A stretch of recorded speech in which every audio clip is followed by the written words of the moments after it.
Assalamualaikum warahmatullahi wabarakatuh.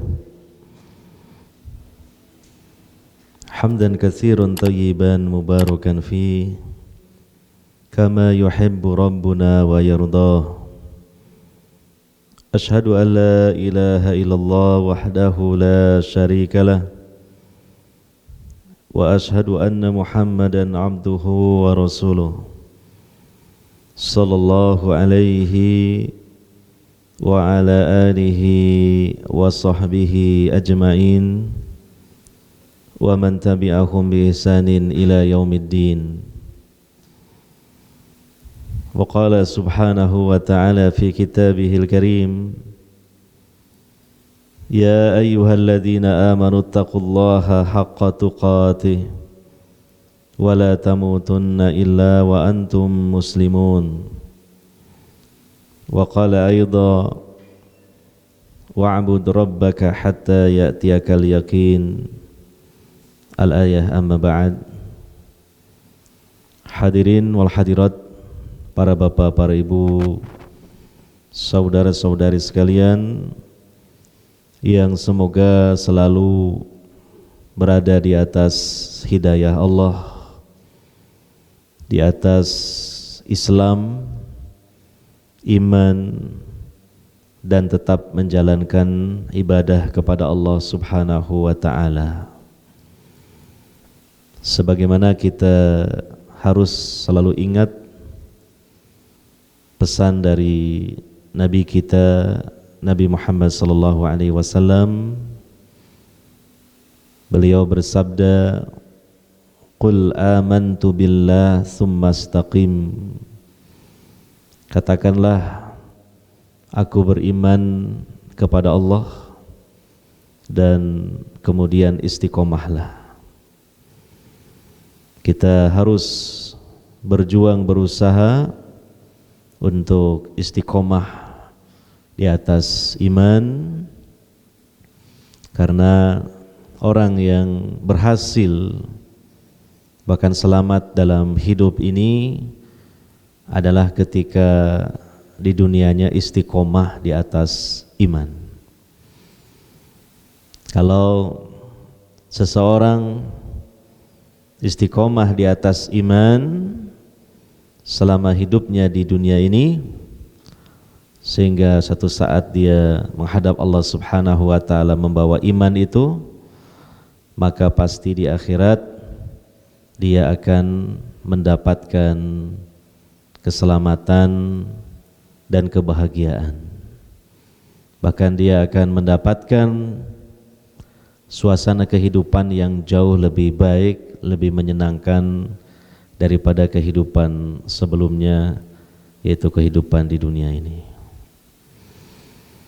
Hadirin wal hadirat yang dimuliakan oleh Allah Subhanahu wa ta'ala, pada kesempatan malam hari ini kita berkumpul di masjid ini untuk beribadah kepada Allah Subhanahu wa ta'ala, baik sholat fardu, sholat sunnah, zikir, doa, demikian juga thalabul ilmi, selagi memungkinkan, selagi memang pertimbangannya masih bisa dilakukan, maka mari tetap kita lakukan agar kita meraih pahala yang berlimpah dan juga sekaligus ikhtiar kita untuk menjaga iman tadi.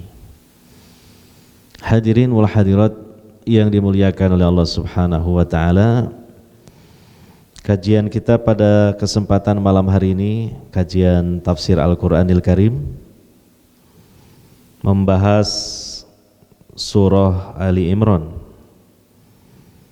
Sekarang adalah ayat yang ke-13. Allah Subhanahu wa ta'ala berfirman, A'udzu billahi minasyaitonir rajim. Qad kana lakum ayatun fi fi'atainil taqata. Sungguh telah ada untuk kalian ayat, artinya tanda kebesaran Allah Subhanahu wa ta'ala. Fi fi'atainil taqata, pada dua kelompok manusia yang keduanya saling bertemu, berhadap-hadapan. Ya. Fi'atun tuqatilu fi sabilillahi, satu kelompok mereka itu berperang di jalan Allah, berjihad di jalan Allah. Wa ukhra kafiratun, dan yang satu lagi mereka orang-orang yang kafir. Ya. Yarawnahum mislaihim ra'yal aini, mereka, maksudnya kelompok yang pertama, melihat mereka, maksudnya kelompok yang kedua, atau dengan kata lain, kelompok yang berperang di jalan Allah melihat kelompok yang kafir itu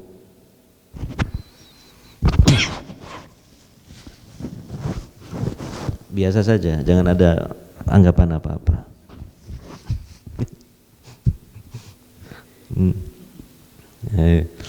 Kok jadi lain kelihatannya? Biasa, perlu biasa, insyaallah.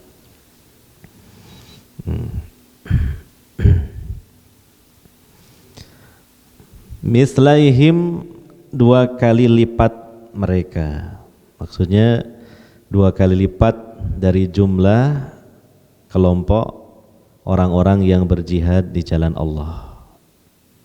Ra'yal ain, dengan mata kepala mereka sendiri.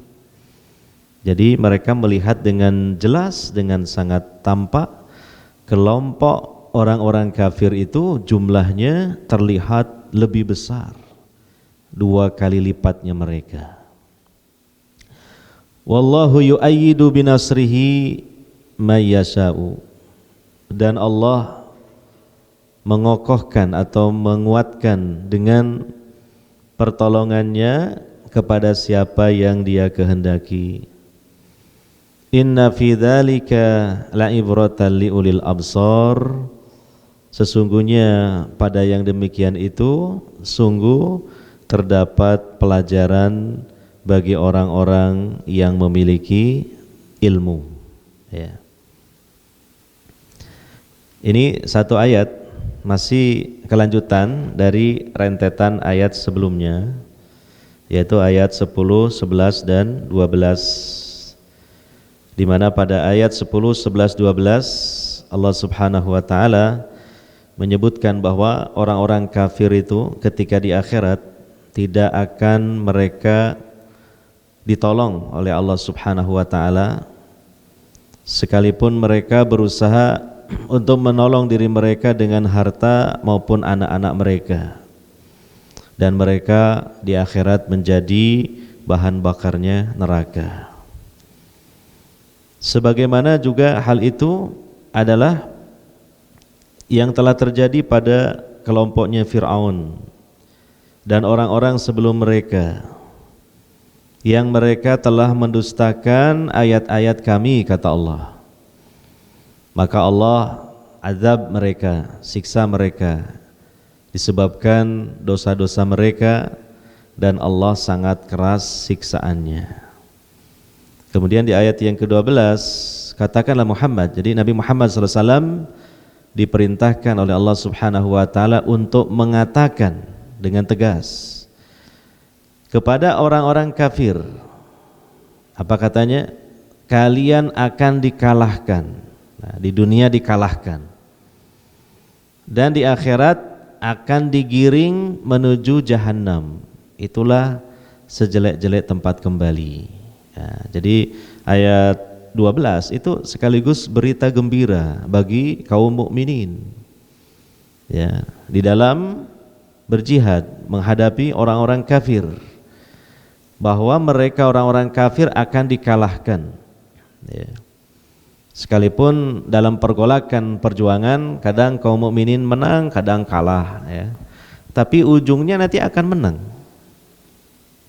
Sebagaimana peperangan-peperangan yang dialami oleh Nabi SAW bersama para sahabat beliau menghadapi musyrikun, terutama musyrikun Quraisy, Kadang menang, kadang kalah, tapi ujungnya menang dengan peristiwa Fathu Makkah, ya.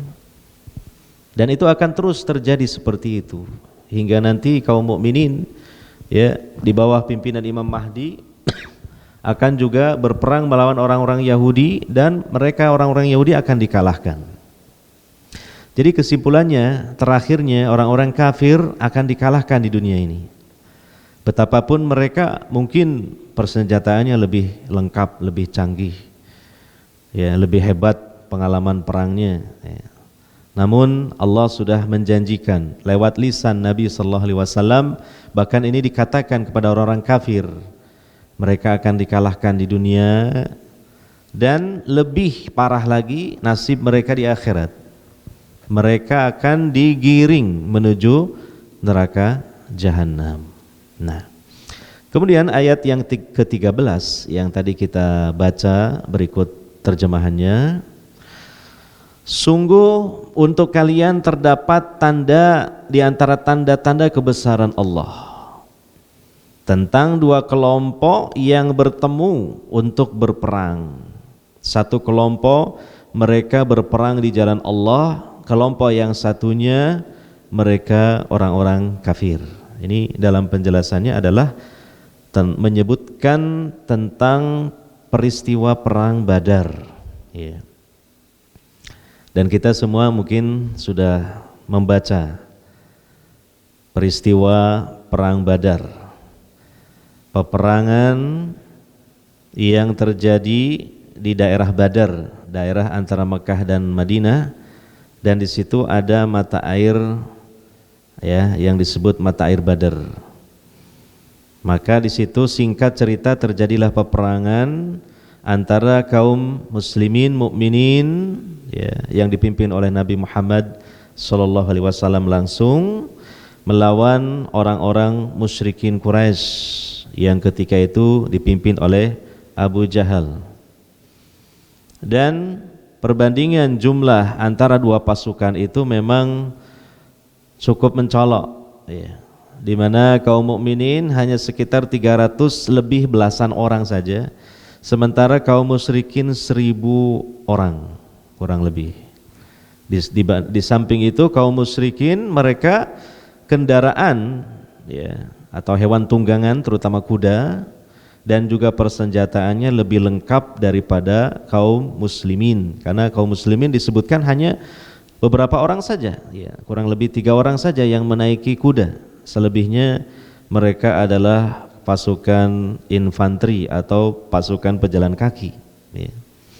Jadi sungguh perbandingan yang tidak seimbang, ya. Disebutkan di dalam ayat ini, orang-orang mukmin melihat musuh mereka yaitu musyrikin Quraisy dengan pandangan kasat mata mereka itu sebanyak 2 kali lipat, padahal hakikatnya malahan 3 kali lipatnya, gitu. Tapi yang dilihat oleh kaum mukminin dalam ayat ini adalah mislaihim, ya, 2 kali lipat jumlah kaum mukminin, sangat banyak sekali, ya. Tapi apa? Allah menolong kaum mukminin dengan pertolongannya. Maka sesungguhnya yang demikian itu menjadi pelajaran bagi orang-orang yang memiliki ilmu. Dan di awal ayat Allah menyebutkan bahwa itu adalah ayat, ya, artinya tanda kebesaran Allah subhanahu wa ta'ala, ya. Oleh karenanya ini yang harus menjadi bahan renungan untuk diambil pelajaran tentang peristiwa perang Badar, yang Allah hantarkan peristiwa itu melalui ayatnya ini, ayat 13 surah Ali Imran ini, ya.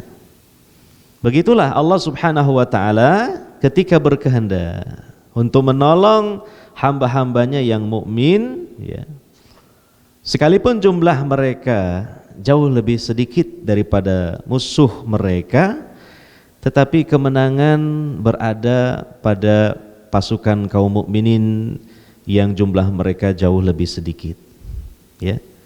Dengan sebab apa? Tauhid mereka. dengan sebab ketakwaan mereka, dengan sebab kesabaran mereka, dengan sebab tawakalnya mereka yang sangat tinggi kepada Allah Subhanahu wa taala, yang dipimpin langsung oleh manusia termulia yaitu Nabi Muhammad sallallahu alaihi wasallam.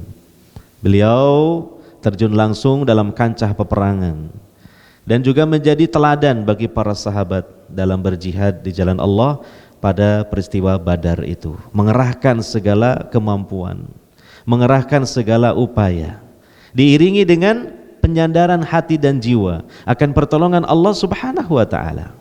Maka ini sungguh sebuah perwujudan dari tawakal yang sempurna. Karena tawakal yang sempurna itu adalah kebersandaran hati jiwa kepada Allah akan pertolongannya dengan diiringi upaya yang maksimal, dan upaya itu adalah upaya yang diridhoi oleh Allah Subhanahu wa taala.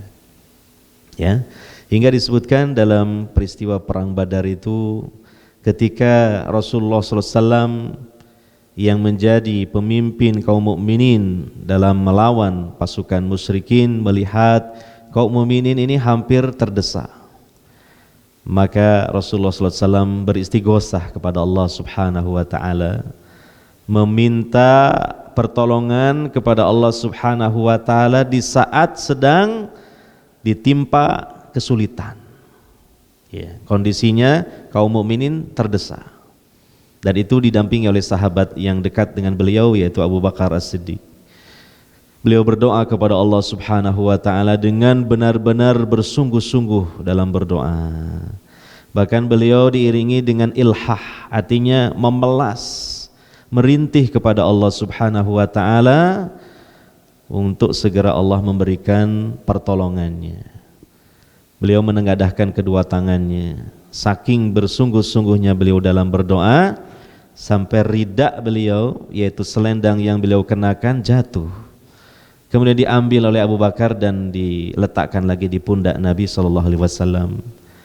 Dan di antara ucapan doa yang dipanjatkan oleh Nabi SAW kepada Allah Subhanahu wa taala ketika itu, beliau mengatakan, ya Allah, jika pasukan kaum mukminin ini hadhil isobah pada hari ini dikalahkan, maka saya tidak tahu lagi akankah ada di muka bumi ini hamba-hamba yang menyembah Engkau ya Allah. Ya. Jadi ini sebuah doa yang menunjukkan ilhah, artinya memelas, merintih, memohon dengan sungguh-sungguh kepada Allah Subhanahu wa taala. Maka Allah pun memperkenankan istighosah, ya, doa Nabi SAW tersebut, di mana Allah Subhanahu wa taala mengirim pasukan dari langit, ya, junudullah, pasukan dari langit berupa para malaikatnya, yang itu disebutkan di surah Al-Anfal ayat 9, ya, ittastaghitsuna rabbakum fastajaba lakum anni mumiddukum bi alfim minal malaikati murdifin. Ingatlah ketika kalian beristighosah, maksudnya diwakili oleh Nabi SAW dalam berdoa, memohon pertolongan kepada Allah Subhanahu wa taala ketika terdesak dalam perang Badar.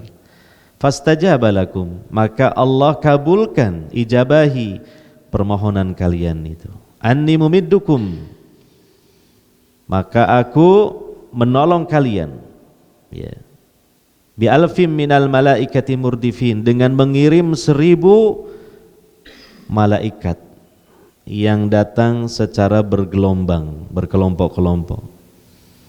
Nah, kalau sudah ditambah pasukan malaikat dari langit 1000, yang tadinya kaum mukminin 300 lebih, ya, berarti jadi 1300-an lebih. Nah, sekarang berubah, jadi tidak seimbang. Pasukan yang berada di jalan Allah lebih banyak daripada pasukan yang berada di jalan syaitan, ya. 1300-an lebih menghadapi 1000. Nah, jadi lebih banyak. Nah, di sini ini dalam perang Badar ini terdapat pelajaran sekali lagi, ya, bahwa diantaranya bagi kaum mukminin di dalam berjihad melawan musuh-musuh mereka. Janganlah kemudian merasa berkecil hati, takut ataupun minder ketika melihat musuh-musuh mereka lebih secara dohirnya. Maksudnya apa? Lebih jumlah pasukannya, lebih canggih persenjataannya, lebih mungkin berpengalaman dalam berperang. Nah, maka hendaknya harus dilihat bahwa kaum mukminin memiliki kelebihan yang lain yang lebih utama pada sisi yang lain, yaitu apa? Pertama, kaum mukminin mereka di atas iman dan tauhid, sedangkan musuh mereka di atas kesyirikan dan kekufuran. Ya. Yang kedua, kaum mukminin yang dibela adalah agama Allah, sedangkan kaum kafirin mereka membela agama yang tidak diridhoi bahkan dimurkai oleh Allah. Yang ketiga, kaum mukminin mengharapkan dari jihad fi sabilillah itu baik wafat sebagai orang yang mati syahid ataupun hidup mungkin meraih kemenangan, maka yang diharapkan adalah surganya Allah Subhanahu wa ta'ala. Sedangkan orang-orang kafir mereka mengharap surga yang semu dan surga yang palsu, karena surga di akhirat itu milik Allah Subhanahu wa ta'ala melalui agama Islam yang diridhoi olehnya, bukan melalui agama yang tidak diridhoi olehnya. Karena Allah Subhanahu wa ta'ala berfirman, "Innad dina indallahil Islam." Sesungguhnya agama yang diridhoi di sisi Allah Subhanahu wa ta'ala adalah Islam. Kemudian di ayat yang lain Allah berfirman, "Wa may yabtaghi ghairal islami dina fala yuqbala minhu wa huwa fil akhirati minal khasirin." Barang siapa yang mencari, tentunya di situ adalah yang memeluk membela agama, ya, selain agama Islam, maka tidak diterima oleh Allah Subhanahu wa ta'ala dengan dalih apapun, dengan bentuk perjuangan apapun, ketika yang dibela adalah selain Islam, maka fala yuqbalu min, tidak akan diterima oleh Allah Subhanahu wa ta'ala. Wa fil akhirati minal khasirin, dan di akhirat mereka tergolong orang-orang yang merugi. Kemudian yang keempat, kaum mukminin ketika berjihad di jalan Allah dengan keimanannya, dengan tauhidnya, dengan ikhtiarnya yang syar'i dan maksimal, ya, dengan ketawakalannya, maka bisa jadi hingga sampai pada titik di mana Allah Subhanahu wa ta'ala memberikan pertolongannya. Karena biasanya Allah memberikan pertolongan itu tidak disegerakan, tetapi Allah membiarkan dulu kaum mukminin untuk mencurahkan segenap, ya, kemauannya dan kemampuannya, mencurahkan segala bentuk jihadnya, baik jihad di dalam jiwanya maupun juga jihad fisiknya, hingga sampai pada kondisi yang sangat terdesak, ya, maka biasanya di situ sudah dekat dengan pertolongan Allah Subhanahu wa ta'ala. Ya, ketika kesabaran telah mencapai pada titik puncaknya di saat menghadapi kesulitan, maka disitulah sudah dekat dengan pertolongan Allah Subhanahu wa ta'ala. Karena Nabi SAW bersabda dalam salah satu hadis, "Innan nasra ma'as sabr." Sesungguhnya pertolongan Allah itu bersama dengan kesabaran, tapi kesabaran yang sudah mencapai pada puncaknya. Nah, itu. Nah, kalau Allah sudah menolong, siapa yang bisa mengalahkan? Ya, artinya siapa yang bisa mengalahkan Allah Subhanahu wa ta'ala? Di antaranya bentuk pertolongan Allah Subhanahu wa ta'ala sebagaimana yang telah terjadi dalam sejarah di perang Badar. Allah mengirimkan 1000 personel malaikat dari langit. Nah, kira-kira kalau tentara Allah dari kalangan malaikat melawan tentara orang-orang kafir dari kalangan manusia, menang mana? Ya jelas menang malaikat Allah, ya, karena malaikat tidak bisa dikalahkan oleh manusia. Malaikat tidak bisa dibunuh oleh manusia. Yang ada sebaliknya, malaikat mengalahkan dan membunuh manusia yang kafir itu. Karena malaikat itu adalah termasuk makhluk Allah yang paling banyak dan makhluk Allah yang paling perkasa dan kuat. Kita telah membaca dalam keterangan-keterangan hadis-hadis Nabi Shallallahu Alaihi Wasallam, demikian juga dalam ayat-ayat Al-Quran tentang banyaknya jumlah malaikat dan kuat perkasanya mereka. Seperti dalam hadis disebutkan, kata Nabi Sallallahu Alaihi Wasallam, langit itu mengeluarkan suara,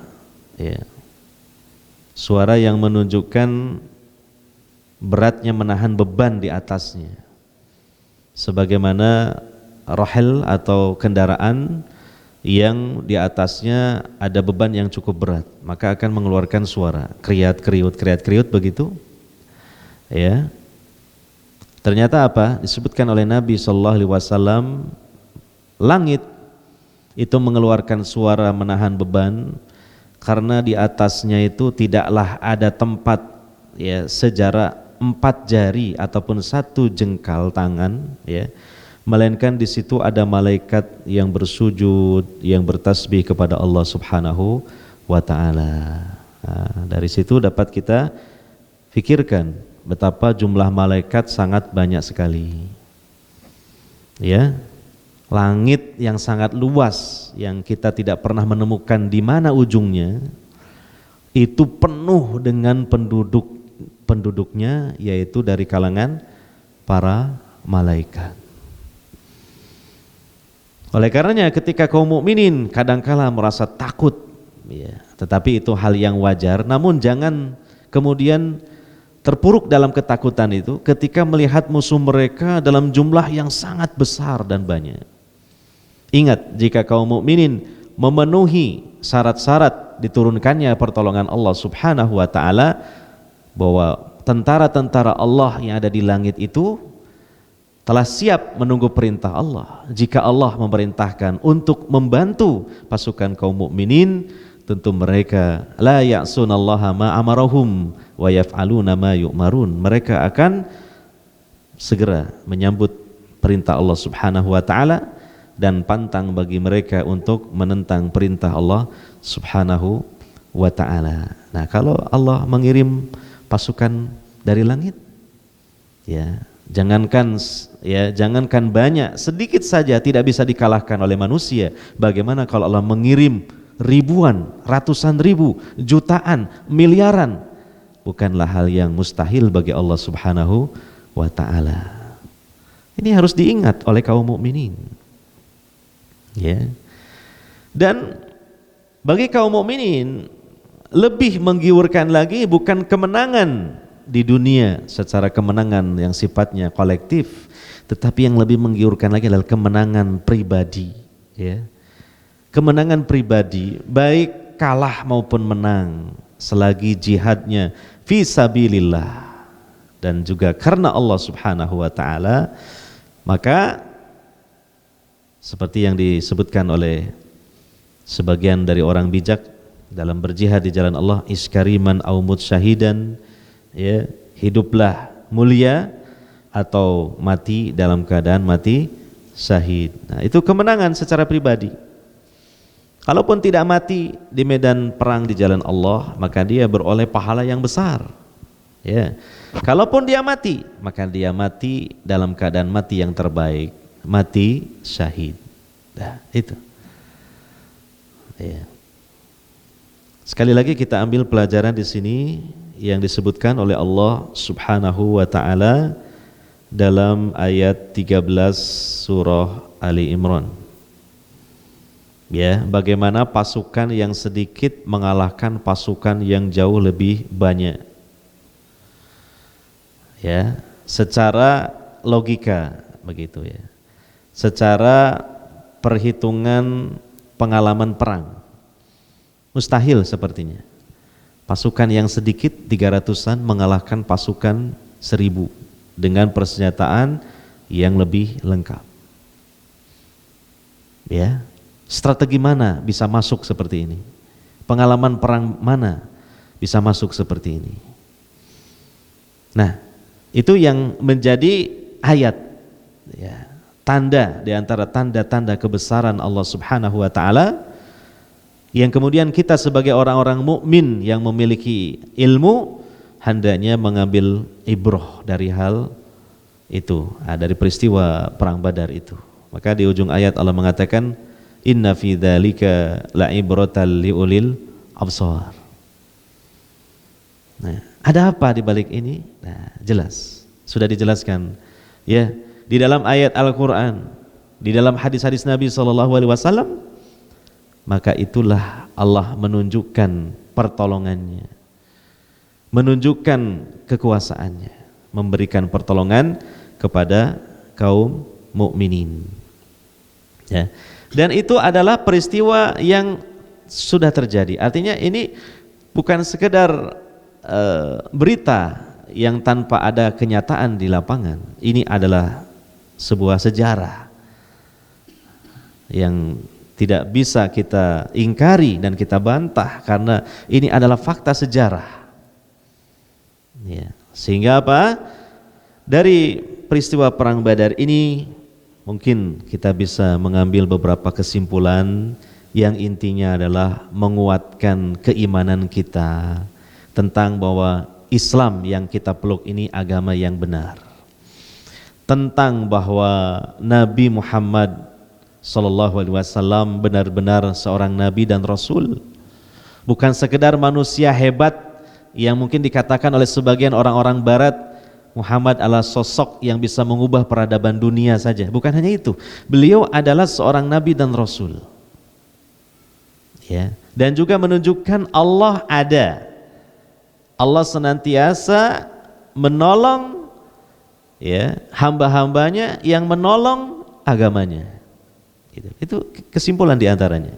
Dan silahkanlah mengambil kesimpulan yang lain selagi sesuai dengan akidah, ya, dan sesuai dengan keterangan ayat-ayat dan hadis-hadis Nabi Shallallahu Alaihi Wasallam. Karena tentu dalam sebuah peristiwa yang besar ini di dalamnya terdapat fawaid, beberapa faedah-faedah yang bisa diambil terutama oleh orang-orang yang mukmin yang memiliki ilmu yang disebut dalam ayat ini ulul absar itu. Ya. Jadi itu yang menjadi pelajaran bagi kita, ya. Jadi bukan masalah kita kagum dan takjub dengan pasukan kecil mengalahkan pasukan besar, bukan itu saja. Tapi maksudnya kita ambil pelajaran-pelajaran imaniyahnya, ya, pelajaran-pelajaran keimanannya tadi, itulah. Untuk menambah kemantapan kita dalam beriman tentang Allah, beriman tentang agamanya ini yang kita peluk ini hak, benar. Dan Nabi Rasul yang diutus menyampaikan agamanya kepada kita ini juga adalah Nabi dan Rasul yang hak, yang benar. Dan juga yang lain-lainnya adalah itu tadi, ketika kaum mukminin berjihad di jalan Allah Subhanahu wa taala, yang penting mereka, ya, niatnya benar, jalannya benar, jihad fi sabilillah, dan sudah mengerahkan segala kemampuan yang ada, maka tinggallah tawakalnya kepada Allah Subhanahu wa ta'ala, maka pasti Allah akan memberikan pertolongannya. Nah itu.